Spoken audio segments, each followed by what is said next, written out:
The Russia-phobia is definitely real from all the drivel I've heard this radio station. It's not Russia-phobia at all, actually. It's looking at Vladimir Putin's actions over the last 15 or 20 years and drawing your own conclusions. Nobody's got anything against the Russian people.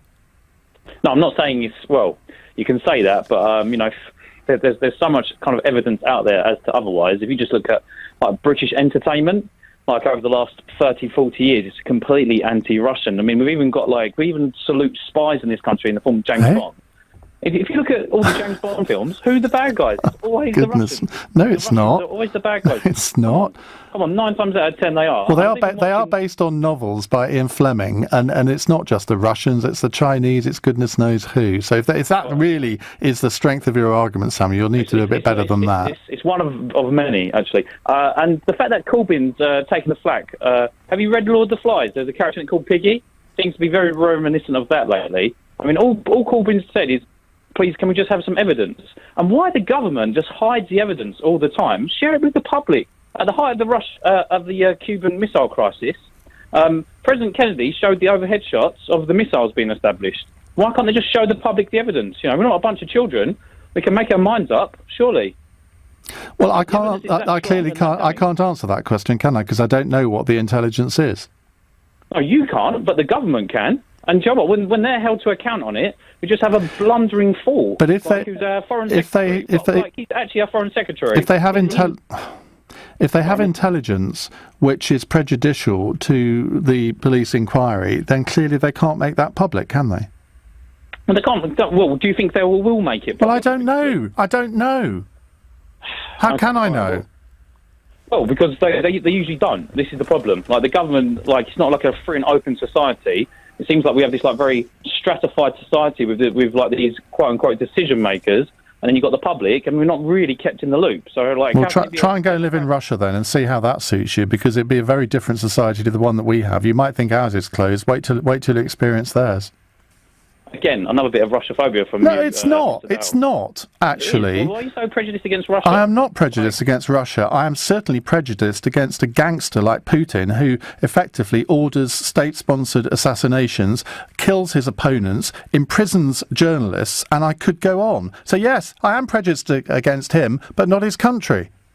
Right, but you're saying he kills foreign people in foreign countries. Do not. There are plenty of books on this if you care to read them. Read Edward Lucas's book. Read Amy Knight's book, Orders to Kill. And yes, I did publish it, so it's a conflict of interest me even saying it. But go. Okay. Right, you take my point. What about the one quoted before, lies, spies, and how Russia rules the world? Yeah. I mean, why can't we be? Is it against our interest to have a friendly relation with No, Russia? not at all. If you look back, when Putin first came into power, George W. Bush, who was president of America at the time, and Tony Blair, they actually went out of their way to try and be friends with Vladimir Putin. Yeah, but we know what and it went very, very wrong. They wanted to be a patsy like Yeltsin, because Yeltsin... Well, you can't have it both ways. Either you want to have a friendly relationship or you don't. And if you want to slag them off for wanting a friendly relationship, but saying, oh, they only wanted to do it because they wanted a patsy, well, sorry.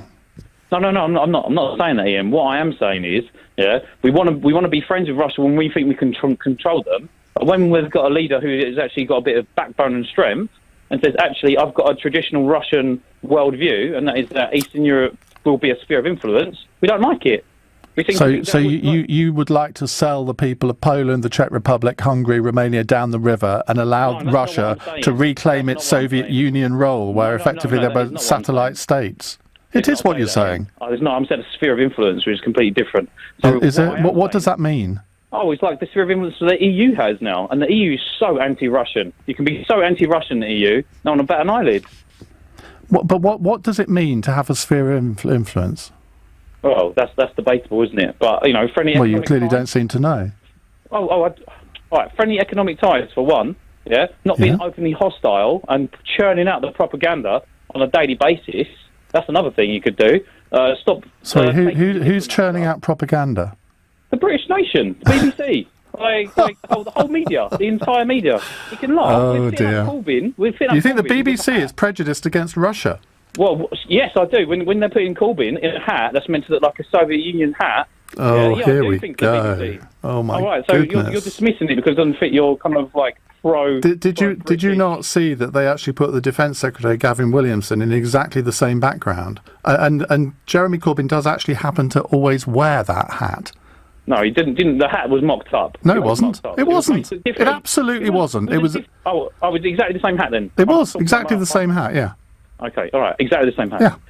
Okay, all right. Obviously, you know, we've got a disagreement about like factual reality here. Iain. Well, we absolutely do, because the only thing they changed on that picture was the colour to make it fit into the background. That's all they changed. So it was a different hat then. They changed. No, it wasn't a different. It wasn't a different hat. It was the same hat, and the colour was a bit different. I mean, seriously, mate. Seriously, mate. If you think that there is an anti-Corbyn or anti-Russian agenda at the BBC because of that picture, you're living in a different world to the rest of us.